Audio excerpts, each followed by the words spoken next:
rápida pesquisa na internet, não precisa pesquisar muito não, uma pesquisa bem superficial que eu fiz hoje, eu encontrei só no seio do cristianismo a marcação de 160 datas diferentes.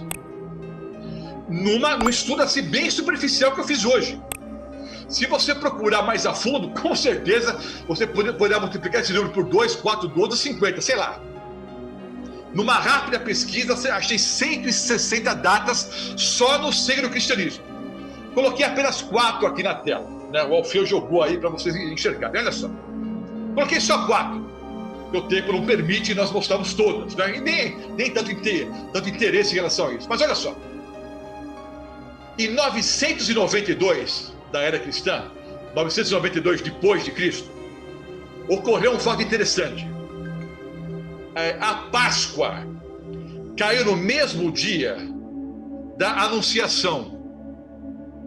Sabe que os católicos comemoram o dia da Anunciação, o dia que o anjo Gabriel apareceu para a Virgem Maria. E em 992, a Páscoa e o dia da Anunciação, né, caiu no mesmo dia. Essas duas datas coincidiram no mesmo dia. Esses dois eventos, né? Tradição católica, o dia da Anunciação, né? Obviamente o anjo Gabriel apareceu realmente para a Virgem Maria ali e tal, mas na tradição católica eles comemoram o dia. Então eles calcularam o seguinte, que o Senhor Jesus deveria voltar no máximo em 3 anos, a partir daquela data. Porque o anticristo estaria então se manifestando. Uma data marcada pela Igreja Católica. 1º de janeiro do ano 1000, pelos mesmos motivos que alguns achavam que o mundo ia terminar na virada do ano 2000, também alguns cristãos achavam que na virada de 999 para o ano 1000, o mundo também iria acabar, no dia 1º de janeiro. Depois eles entenderam que o Senhor Jesus voltaria em 1033. Por quê? Exatamente 1000 anos após a morte do Senhor Jesus. Tem até um erro cronológico aqui, que eu não vou entrar em detalhes. Mas, de fato, o Senhor Jesus não morreu no ano 33, ele morreu no ano 31. A cronologia usada, né, por eles é uma cronologia errada. A maioria usa, por exemplo, a cronologia de Ussher. Na verdade, o Senhor Jesus, cronologicamente falando, nasceu antes de Cristo. E, pastor, fundiu a minha cabeça. Não. A questão é a seguinte, queridos. Há um erro cronológico, mas não vou explicar em detalhes. O Senhor Jesus morreu no ano 31. Pesquisa aí na internet e pronto, tá? Mas aqueles que mantêm que o Senhor Jesus, né, morreu no ano 33, fizeram o cálculo, então o Senhor Jesus voltaria em 1033. Como não voltou, hoje é um grupo que ensina que o Senhor Jesus voltará em 2033. 2000 anos após a sua morte. Uma outra data marcada, foi marcada meio em cima da hora, foi no próprio ano, foi 1666. 666 é a marca da besta. Então fizeram um cálculo ali do milênio, né, 1000 anos, mais a marca da besta, deu 1666. E especialmente os cristãos da Inglaterra aguardavam a volta de Jesus para aquele ano. E olha, queridos, a gente pode achar que era um bando de ignorantes, é fácil julgar hoje, mas olha só. Em 1666, houve, queridos, a grande peste em Londres. Foi menor do que a peste bubônica, né? Em 1330 e alguma coisa, acho que 1335, né? A 1345. Foi mais ou menos nessa época aí. Essa praga foi menor, essa peste foi menor, mas ainda assim é chamada de a grande peste em Londres. Foi em 1665 e 1666. Dos 500 mil habitantes, números redondos, obviamente, dos 500 mil habitantes, né, dos 500 mil londrinos, 100 mil morreram. De cada 5 pessoas, uma morreu. Em 1666, em Londres. Além disso, em 1666, houve o grande incêndio em Londres. Embora tenha sido um incêndio que destruiu grande parte da cidade, apenas entre aspas, porque toda a vida é preciosa, 9 pessoas morreram. Mas 100 mil ficaram desabrigadas. Então, notem, em 1666, 100 mil londrinos morreram e 100 mil ficaram desabrigados. Então, até havia alguma lógica, né, na mente e no coração dos londrinos, dos cristãos londrinos, entendendo que o Senhor Jesus tinha que voltar aquele ano. Mais de 160 datas eu encontrei. Se fosse colocar aqui no quadro só as datas que as testemunhas de Jeová marcaram, dá para botar uns 2 slides aí, não é? Porque eles marcaram nem sei quantas datas, e hoje eles ensinam equivocadamente que o Senhor Jesus já voltou. Só que voltou de forma invisível, contrariando todo o ensinamento bíblico. Agora, vejam só. E no movimento adventista, queridos, essa questão de marcação de datas, vejam bem, a Igreja Adventista do Sétimo Dia nunca marcou data para a volta do Senhor Jesus. Mas no seio do Adventismo surgiram grupos, um grupo aqui, um grupo ali, um grupo ali, tentando procurar pelo em ovo. E tentando achar o dia exato, ou mais ou menos a época, ou a geração que estaria viva por ocasião da volta do Senhor Jesus. Então, notem, no movimento adventista, queridos, algumas outras datas surgiram. Vejam só, vamos mencionar algumas que eu lembro aqui, de cor. Olha só. Logo após o grande desapontamento de 1844, Tiago White, ainda solteiro, não havia se casado ainda com Ellen Gold, né? Harmon, que depois se tornaria Ellen White. Tiago White, estudando o ano jubileu, chegou à conclusão que no dia 22 de outubro de 1844 começou o ano jubileu. Que o Senhor Jesus, de fato, voltaria no dia 22 de outubro de 1845. Então, ele marcou a data para a volta do Senhor Jesus para o ano de 1845, 22 de outubro. Estava equivocado. José Bates, o grande capitão, estudioso da Bíblia, ao estudar a palavra de Deus, ele entendeu que no dia da purificação do santuário, existiam 2 bodes ali, o bode de Azazel e o bode para o Senhor. O bode de Azazel era solto no deserto, era um símbolo do diabo. E o bode do Senhor era imolado, era morto.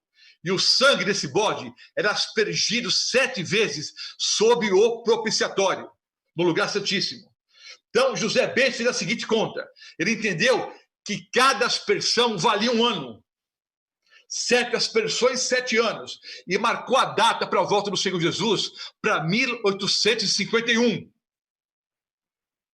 Até que Ellen White conversou com ele e pediu para ele parar com aquela ideia. Mas ele marcou a data para a volta de Jesus para 1851. Outros adventistas marcaram a data para a volta do Senhor Jesus para 1884. Por que 84? Tomaram como base o fato de que o povo de Israel ficou 40 anos, né, no deserto até chegar na Terra Prometida.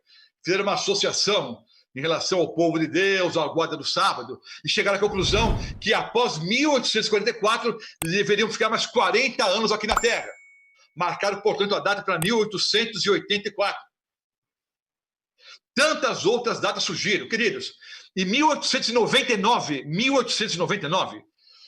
uma boa parte, ou um grupo grande de adventistas ensinava que o Senhor Jesus deveria voltar rapidamente, só que eles entendiam que 144 mil era um número literal. Também já estudamos esse assunto aqui. Mas eles entendiam, em 1899, que era um número literal. Quem entendia? Um grupo de adventistas. Não era a igreja que estava ensinando isso. Um grupo queria que era o quê? Um número literal. E o Senhor só voltaria quando completássemos, né, 144 mil adventistas do sétimo dia. Só que só existiam 75 mil na época. Então, eles incentivavam que as famílias tivessem o maior número de filhos possível. 8, 9, 10, quantos filhos, quanto mais filhos, melhor, para completar o quê? O quadro de 144 mil. Incentivaram, inclusive, a adotar filhos. Além de ser uma baita de uma bobagem, ainda usaram o método errado, né? Que se tinha um alvo a alcançar, em vez de gerar filhos, vão pregar o evangelho e batizar. Mas veja que tremenda bobagem um grupo de adventistas ensinava em 1899. Outros ensinavam que o Senhor Jesus voltaria em 1928. Por que 1928? 40 anos após a Assembleia Geral em Minneapolis. Em Minneapolis, houve um reavivamento muito grande da justificação pela fé. Jones, Wagner e Ellen White dirigiram várias séries de conferências. Houve um grande reavivamento e reforma. Então, alguns entenderam que a partir de 1888, o Senhor Jesus demoraria mais 40 anos para voltar. Marcaram a data para 1928. Não foi Ellen White que marcou a data. Todas essas datas são datas espúrias. Nenhuma data oficial da igreja. E Ellen White combateu todas essas datas. Uma outra data, queridos, né, mais recente, 1964. Porque 1964, assim como Noé pregou 120 anos, a igreja deveria pregar 120 anos. Então, em 1964, alguns adventistas do sétimo dia marcaram a data para a volta do Senhor Jesus. Era aquele ano. Imagine, por exemplo, a Primeira Guerra Mundial, queridos. A Primeira Guerra Mundial começou em 1914 e terminou em 18. Houve, inclusive, em 1918, queridos, uma batalha em Megido, que alguns associam Megido ao Armagedon, a Batalha do Armagedon. Estava ali o exército inglês, né, lutando contra o Império Alemão e o Império Otomano. Muitos entendiam que era a Batalha do Armagedon. Inclusive, alguns periódicos adventistas, alguns, né, comentaram esse fato. Na Segunda Guerra Mundial, você pega, por exemplo, a bandeira do Japão, que tem ali, né, o símbolo, né, do sol nascente. Alguns pegaram, então, essa ideia do Japão, né, com a bandeira do sol nascente, dizendo que na sexta praga do Apocalipse, de Apocalipse 16, os reis que vêm do nascimento do sol seriam japoneses. Leia alguns periódicos adventistas da época da Segunda Guerra Mundial. Um monte de gente pregava que era o Armagedon. Então, ao longo da história do adventismo, queridos, vários grupos surgiram. O tal do David Koresh, o adventista apostatado, disse que só ele tinha, né, a chave dos 7 selos. E enganou centenas de pessoas. E várias delas foram mortas, né, no cerco da polícia ali em Waco, lá nos Estados Unidos. Então, volta e meia, surge algum grupo no seio do adventismo ensinando que agora sabe o dia e a hora da volta do Senhor Jesus. Se não o dia e a hora, pelo menos a época, mais ou menos, ou qual é a geração. E nos dias de hoje, ocorre a mesma coisa, queridos. Há em nosso meio alguns grupos que, embora o Senhor Jesus tenha advertido de maneira muito clara, o dia e a hora ninguém sabe, há algumas pessoas por aí procurando pelo em ovo. Eu coloquei aqui algumas coisas que eu me lembrei em relação a esses grupos aqui.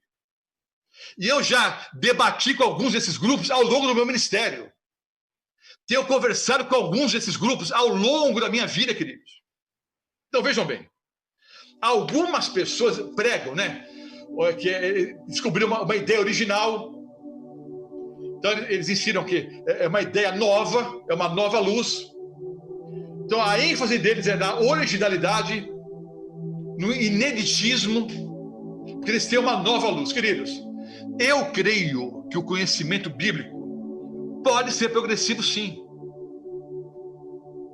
Eu creio nisso. Agora, o que essas pessoas não entendem é o seguinte: originalidade não tem nada a ver com ineditismo.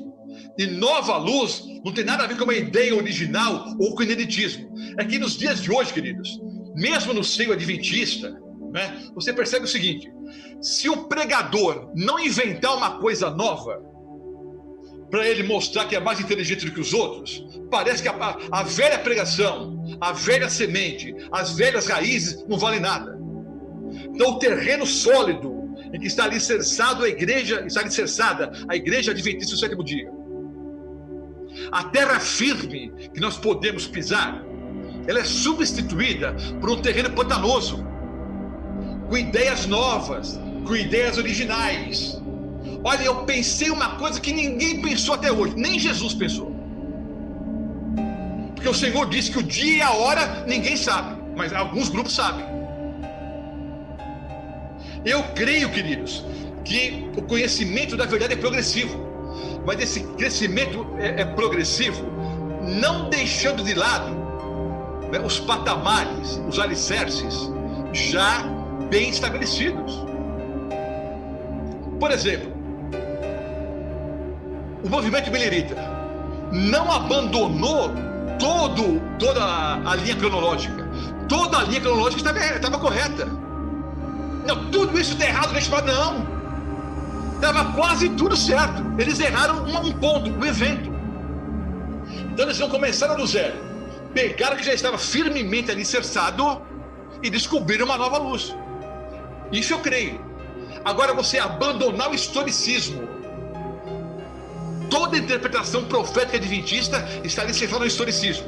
Então eu abandono o historicismo e abraço o futurismo.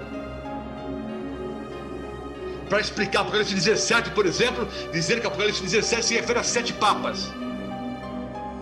Agora 8, né? Porque havia uma teoria dos sete reis, eram 7 papas. O 8º papa seria o próprio diabo. Só que já erraram, né? Porque o 7º renunciou. Já está o 8º no lugar. Então já inventaram uma outra teoria. Mas eu vou falar sobre esse assunto no próximo final de semana.